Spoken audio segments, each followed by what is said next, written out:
प्रथम स्कंद 8वां अध्याय।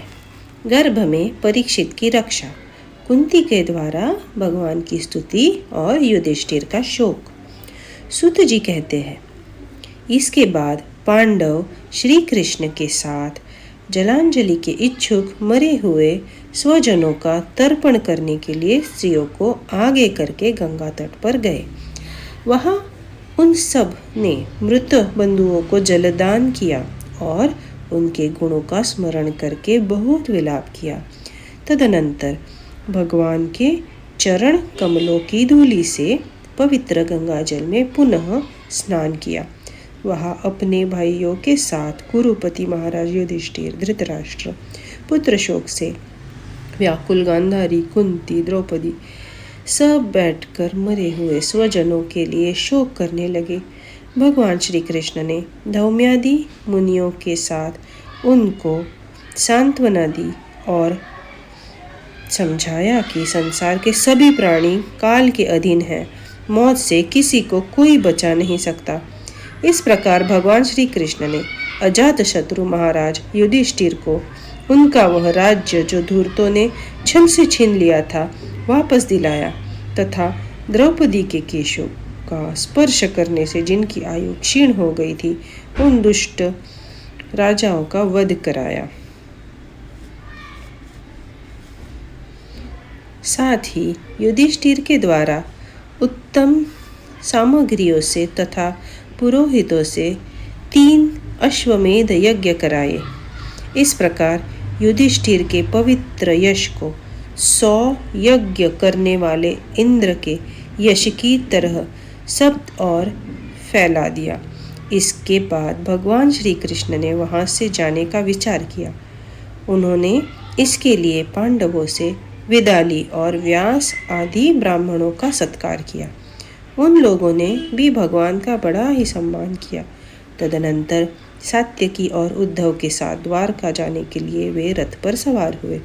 उसी समय उन्होंने देखा कि उत्तरा भय से विवल होकर सामने से दौड़ी चली आ रही है।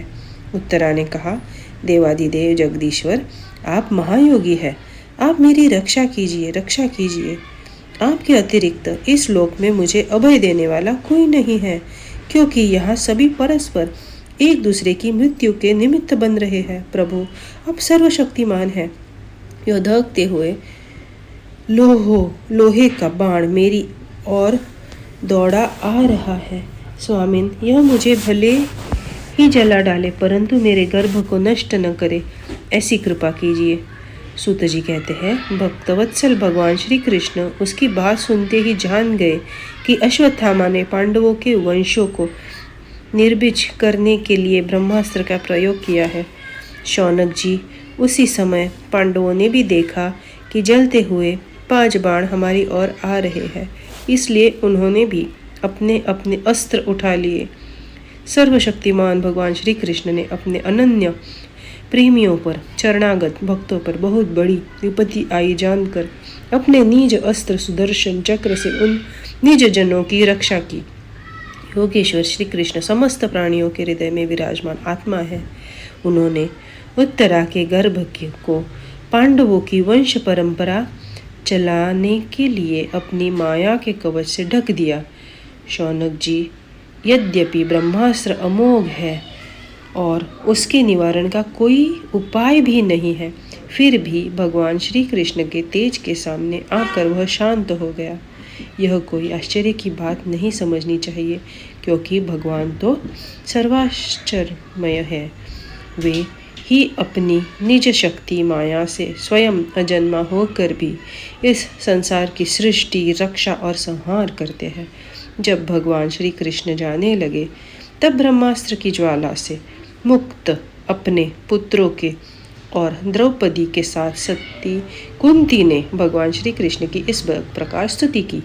कुंती ने कहा, आप समस्त जीवों के बाहर और भीतर एक रस स्थित है, फिर भी इंद्रियों और वृत्तियों से देखे नहीं जाते, क्योंकि आप प्रकृति से परे आदि पुरुष परमेश्वर है। मैं आपको नमस्कार करती हूँ। इंद्रियों से जो कुछ जाना जाता है उसकी तह में आप विद्यमान रहते हैं और अपनी माया के पर्दे से अपने को ढके रहते हैं।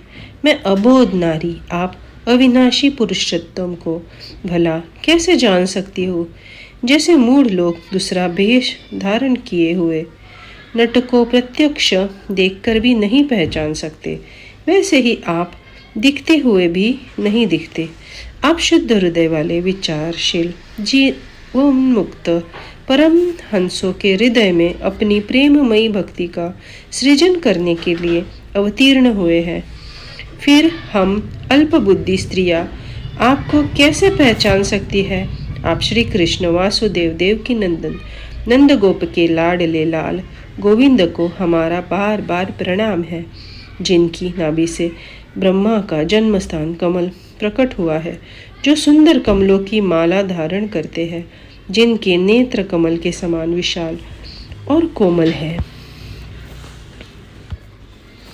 जिनके चरण कमलों में कमल का चिन्ह है। श्री कृष्ण, ऐसे आपको मेरा बार बार नमस्कार है। ऋषिकेश, जैसे आपने दुष्ट कंस के द्वारा कैद की हुई और चिरकाल में शोकग्रस्त देवकी की रक्षा की थी, वैसे ही पुत्रों के साथ मेरी भी आपने बार बार विपत्तियों से रक्षा की है। आप ही हमारे स्वामी हैं, आप सर्वशक्तिमान हैं। श्री कृष्ण, कहाँ तक गिनाऊं? विष से, लाक्षागृह की भयानक आग से, हिडिंब आदि राक्षसों की दृष्टि से, दुष्टों की द्यूत सभा से, वनवास की विपत्तियों से और अनेक बार के युद्धों में अनेक महारथियों के शस्त्रास्त्रों से और अभी अभी इस अश्वत्थामा के ब्रह्मास्त्र से भी आपने ही हमारी रक्षा की है। जगत गुरु, हमारे जीवन में सर्वदा पद पद पर विपत्तियां आती रहे, क्योंकि विपत्तियों में ही निश्चित रूप से आपके दर्शन हुआ करते हैं और आपके दर्शन हो जाने पर फिर जन्म मृत्यु के चक्कर में नहीं आना पड़ता। ऊंचे कुल में जन्म, ऐश्वर्य, विद्या और संपत्ति के कारण जिसका घमंड बढ़ रहा है, वह मनुष्य तो आपका नाम भी नहीं ले सकता, क्योंकि आप तो उन लोगों को दर्शन देते हैं जो अकिंचन है। आप निर्धनों के परम धन है। माया का प्रपंच आपका स्पर्श नहीं कर सकता। आप अपने आप में विहार करने वाले परम शांत स्वरूप है। आप ही केवल मोक्ष के अधिपति है। आपको मैं बार बार नमस्कार करती हूँ। मैं आपको अनादि अनंत सर्वव्यापक सबके नियंता काल रूप परमेश्वर समझती हूँ। संसार के समस्त पदार्थ और प्राणी आपस में टकराकर विषमता के कारण परस्पर विरुद्ध हो रहे हैं, परंतु आप सब में समान रूप से विचर रहे हैं। भगवान, आप जब मनुष्यों की लीला करते हैं तब आप क्या करना चाहते हैं, यह कोई नहीं जानता। आपका कभी कोई न प्रिय है न कोई अप्रिय। आपके संबंधों में लोगों की बुद्धि ही विषम हुआ करती है। आप विश्व के आत्मा है, विश्व रूप है। न आप जन्म लेते हैं न कर्म ही करते हैं। फिर भी पशु, पक्षी, मनुष्य, ऋषि, जलचर आदि में आप जन्म लेते हैं और उन योनियों के अनुरूप दिव्य कर्म भी करते हैं। यह आपकी लीला ही तो है। जब बचपन में आपने दूध की मटकी फोड़कर यशोदा मैया को खिंचा दिया था और उन्होंने आपको बांधने के लिए हाथ में रस्सी ली थी, तब आपकी आंखों में आंसू छलक आए थे। काजल कवलों पर बह रहा था, कपलों पर बह रहा था। नेत्र चंचल हो रहे थे और भय की भावना से आपने अपने मुख को नीचे की ओर झुका लिया। आपकी उस दशा का लीला छवि का ध्यान करके मैं मोहित हो जाती हूँ। भला जिससे भय भी भय मानता है, उसकी यह दशा। आपने अजन्मा होकर भी जन्म क्यों लिया है, इसका कारण बतलाते हुए कोई महापुरुष यूँ कहते हैं कि जैसे मल या चल की कीर्ति का विस्तार करने के लिए उसमें चंदन प्रकट होता है, वैसे ही अपने प्रिय भक्त पुण्य श्लोक राजा यदु की कीर्ति का विस्तार करने के लिए ही आपने उनके वंश में अवतार ग्रहण किया है। दूसरे लोग यो कहते हैं कि वसुदेव और देवकी ने पूर्व जन्म में आपसे यही वरदान प्राप्त किया था, इसलिए आप अजन्मा होते हुए भी जगत के कल्याण और दैत्यों के नाश के लिए उनके पुत्र बने हैं। कुछ और लोग यो कहते हैं कि यह पृथ्वी दैत्यों के अनंत भार से समुद्र में डूबते हुए जहाज की तरह डगमगा रही थी, पीड़ित हो रही थी। तब ब्रह्मा की प्रार्थना से उसका भार उतारने के लिए आप प्रकट हुए। कोई महापुरुष यो कहते हैं कि जो लोग संसार में अज्ञान, कामना और कर्मों के बंधन में जकड़े हुए पीड़ित हो रहे हैं, उन लोगों के लिए श्रवण और स्मरण करने योग्य लीला करने से विचार से ही अपने अवतार ग्रहण किया है। भक्तजन बार बार आपके चरित्र का श्रवण, गान, कीर्तन एवं स्मरण करके आनंदित होते रहते हैं। वे ही अविलंब आपके उस चरण कमल का दर्शन कर पाते हैं जो जन्म मृत्यु के प्रवाह को सदा के लिए रोक देता है।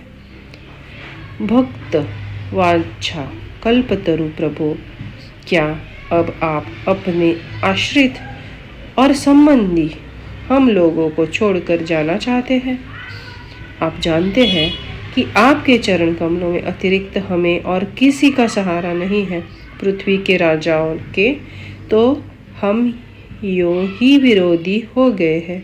जैसे जीव के बिना इंद्रिया शक्तिहीन हो जाती है, वैसे ही आपके दर्शन बिना यादुवंशियों के और हमारे पुत्र पांडवों के नाम तथा रूप का अस्तित्व ही क्या रह जाता है। गदाधर, आपके विलक्षण चरण चिन्हों से चिन्हित यह कुरु जांगल देश की भूमि आज जैसी शोभायमान हो रही है, वैसे आपके चले जाने के बाद न रहेगी। आपकी दृष्टि के प्रभाव से ही यह देश पकी हुई फसल तथा लता वृक्षों से समृद्ध हो रहा है। ये वन, पर्वत, नदी और समुद्र भी आपकी दृष्टि से ही वृद्धि को प्राप्त हो रहे हैं। आप विश्व के स्वामी हैं, विश्व के आत्मा है और विश्व रूप है। यदुवंशियों और पांडवों में मेरी बड़ी ममता हो गई है। आप कृपा करके स्वजनों के साथ जोड़े हुए इस स्नेह की दृढ़ फांसी को काट दीजिए। श्री कृष्ण, जैसे गंगा की अखंड धारा में समुद्र में गिरती रहती है, वैसे ही मेरी बुद्धि किसी दूसरी और न जाकर आपसे निरंतर प्रेम करती रहे। श्री कृष्ण, अर्जुन के प्यारे सखा यदुवंश शिरोमणि, आप पृथ्वी के भाररूप राजवेशधारी दैत्यों के जलाने के लिए अग्नि स्वरूप है। आपकी शक्ति अनंत है। गोविंद, आपका यह अवतार गौ, ब्राह्मण और देवताओं का दुख मिटाने के लिए है। योगेश्वर, चराचर के गुरु भगवान, मैं आपका नमस्कार करती हूँ। सूत जी कहते हैं, इस प्रकार कुंती ने बड़े मधुर शब्दों में भगवान की अधिकांश लीलाओं का वर्णन किया।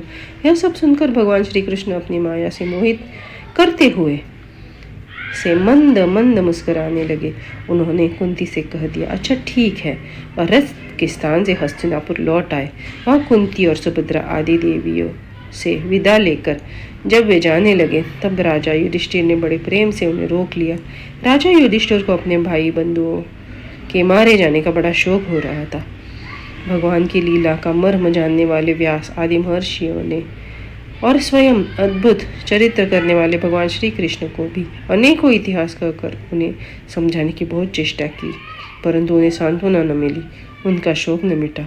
शौनक आदि ऋषियों धर्मपुत्र राजा युधिष्ठिर को अपने स्वजनों के वध से बड़ी चिंता हुई। वे अविवेक युक्त चिंत से स्नेह और मोह के वश में होकर कहने लगे, भला मुझ दुरात्मा के हृदय में बद्धमूल हुए इस अज्ञान को तो देखो। मैंने सियार, कुत्तों के आहार, इस अनात्मा शरीर के लिए अनेक अक्षोहिणी सेना का नाश कर डाला। मैंने बालक, ब्राह्मण, संबंधी, मित्र, चाचा, ताऊ, भाई, बंधु, गुरुजनों से द्रोह किया है। करोड़ों वर्षों में भी नरक से मेरा छुटकारा नहीं हो सकता। यद्यपि शास्त्र का वचन है कि राजा यदि प्रजा का पालन करने के लिए धर्म युद्ध में शत्रुओं को मारे तो उसे पाप नहीं लगता, फिर भी इससे मुझे संतोष नहीं होता। स्त्रियों के पति बंधुओं के मारने से उनका मेरे द्वारा जो अपराध हुआ है उसका मैं गृहस्थेचित यज्ञ यागादि के द्वारा मार्जन करने में समर्थ नहीं हूँ। जैसे कीचड़ से गंदा जल स्वच्छ नहीं किया जा सकता, मदिरा से मदिरा की पवित्रता नहीं मिटाई जा सकती, वैसे ही बहुत से हिंसा बहुल यज्ञों के द्वारा एक भी प्राणी की हत्या का प्रायश्चित नहीं किया जा सकता।